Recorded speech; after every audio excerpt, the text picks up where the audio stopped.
Okay, welcome back everybody. Today we're going to be going over a little subject. Um let's get right into it actually. So you already see it on the screen.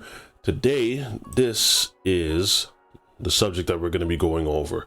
Asking the question, what is a 10K? But we're going to take it a little bit further. So we're going to ask the question, what is a 10K? Next, we're going to ask, what does it contain? Who requires it? And we're going to illustrate 5 different factors that need to be contained within a 10K in order for a company to be considered what I would call transparent, and in order for a shareholder to make the informed decision to determine if they want to invest or not. To invest or not to invest? That is the question. And of course, we're going to be going over an example of where you could find this. We're going to use a company that is very, very, very famous, just to show you where you'll be able to find this online. So let's illustrate that first question. Let's ask that first question. All right. Well, what is a 10K? So 10K is a form that's filled out annually by a publicly traded company to display their financial performance and their company's performance overall. This is where you would open the proverbial blinds to show, well, this is how our company did. I actually want to give an example of the Wizard of Oz, where you'd look behind the curtains just to see how the company's doing, what the company's goals are, what their objectives are. And some people would say that some people would think that in terms of this form, it only contains the annual report. Well, that's true, and it's also not true, right? What this does contain is the organizational structure, certain factors like the financial statements, the earnings per share, executive compensations, both high and low, and any other kind of relevant data, especially the company's history. You want to outline how the company has been performing. So you want to outline how the company had performed. If you can display how a company had performed, then it allows shareholders to make an informed decision about whether they want to invest with you or not. So it doesn't just contain only the annual reports. Now, who requires a business to fill this out? Well, the S.E.C does. Now, the S.E.C, or the Security and Exchange Commission, they require a publicly traded company to inform their shareholders about their financial statements, because it is all about one thing: transparency. You have to be honest with how your business is performing. Now, there are companies that have fudged these numbers before, and they usually pay the penalty. So the S.E.C is there to regulate and mandate that you have to allow shareholders an informed form to display how your company is performing. And it is essential that you be truthful, so that they would know what it is that they're getting into, so that they're not investing money, blindly or anything of the sort, right? Now, let's look at 5 different factors of what is usually contained in this form. And the first factor that is contained in this form is your business. What kind of business are you into? Are you a business that sells a product, or are you a business that offers a type of service? So it's really asking the question, how do you make money, right? Are you a company like a Walmart? Are you a company like a grocery store where you're selling food? Are you a company like a Walmart where you basically sell everything? Or are you an Amazon where you do sell everything, but it's all online? Or are you a mechanic where you're now offering a service, right? You're not selling any products, unless they have those windshield wipers in front that they like to sell, but that's not how they make their money. They make their money off of offering a service, right? The next thing that you would need to consider, number 2, is the risk factors. So let me stay on that subject of mechanics, right? Say I'm a mechanic and I'm known for changing tires, and I want to expand my business, and I want to open up a station where I'm doing oil changes. Now, if I'm doing oil changes, I'm continuously doing it, and I'm making good money. Here's where the risk factor would come in. Say EVs become more commercial, right? Electric vehicles are now becoming the vehicle of the day, let's just say, right? And because they're becoming the vehicle of the day, there is a bit of risk that is now on you. Are you going to continue doing oil and just hope for the best? Are you going to open up a charging station where you can pull in some of that business? Or are you going to switch over your business and kind of just go with the flow, right? Is there a chance that your business model now can become obsolete, or are you gonna have to revert back to just going back to changing tires, right? What are the risk factors that are facing you? Is there a chance that your business can become obsolete, right? Is there a chance that a section of your business can become obsolete?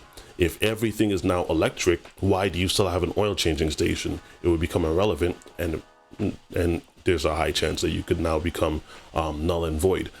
I believe Blockbuster actually went through this when Netflix came around. There was apparently Blockbuster had an opportunity to buy Netflix at one point, and they decided to go the other route, which is stick with VHS and DVDs. Now, I could see why they did that at the time. However, if you have a chance to buy Netflix for a few $1 million, I could see why they wouldn't want to. But now here we are, and Blockbuster is all but no more. I believe there's still one more building that actually still is functional. But you could see how those things go, right? There was no innovation that was done, and now they are a company that's a ghost, basically. The next thing to consider would be the company's financial information, right? You want to put this over a couple of years, actually, so that you can show how the company has steadily grown and the changes that are being made to the business, right? Good or bad or indifferent. What has been transpiring with you? So you want to show some kind of a record that says, well, this is where we were, this is where we're currently at, and this is where we're going. After that, number 4, you would like to display the results of your operation, right? How did you do in the previous fiscal year? This is now where a business would be able to display in their own words how it is that we did and how it is that we're currently doing. Afterwards, and this is the crucial one now, you need to illustrate the financial statements in your business, right? So this is where you would include balance sheets, you'd include income statements, you'd include cash flows, and all of this is audited in order to be 100% transparent with the shareholder that this has been reviewed, it's been checked, it's been scrutinized, and all of this information is now correct. Once that's all done, transparency is now complete, and they can make an informed decision.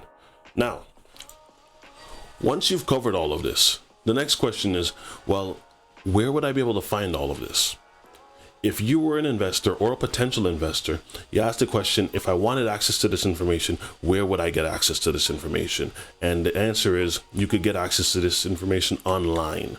Most companies, most publicly traded companies anyway, have a section called investors or investor relations where you would be able to access this. Now, let's see if we can actually look one up. Let's go over one together. Let's choose Coca-Cola. That is who we're going to be looking at. Now, Coca-Cola has 2 different websites. The first one is where you would get an illustration of their brand, right? The nature of their company, their brands, their responsible business, right? What kind of impact are they having on the environment? Are they recycling plastic? Are they utilizing other measures in order to continue to do business? And then you'd have access to any kind of news, upcoming news, and past news that you want to go over, and the means as to how to contact them. You would not find investor information on this page. Where you would find it though is if you scroll down on the Coca-Cola company website. This is where you'd be able to find investor information. So again, you see the two main headers where it says our company and then brands, but then it goes a little further to sustainable business, better shared futures, careers, news, and then the section that you'd be looking for, investors. So let's click on investors. And I'm not going to go into it, but this is just to give you an example of where you could find it. Now, it's not down here where it actually would be. It's a lot easier to find. On the overview, then you have about, strategies, news and events, financial info, stock info, filings and reports, corporate governance, share owners, and ESGs. What you'd be looking at is under filings and reports, annual filings. This is yearly filings. And of course you see 10K. Now, as I said, I'm not going to open this, but this is done year by year, right? You can see every year that it is done or going to be done. And they go all the way up until they begun filing these, right? So you can go all the way back to 94. Let's go back to this first page. And then of course you see the PDF where you'd be able to access it from every single year. All right. It tells you how many pages it is. So grab a cup of coffee, grab a drink, have your dinner, and sit back and read your information.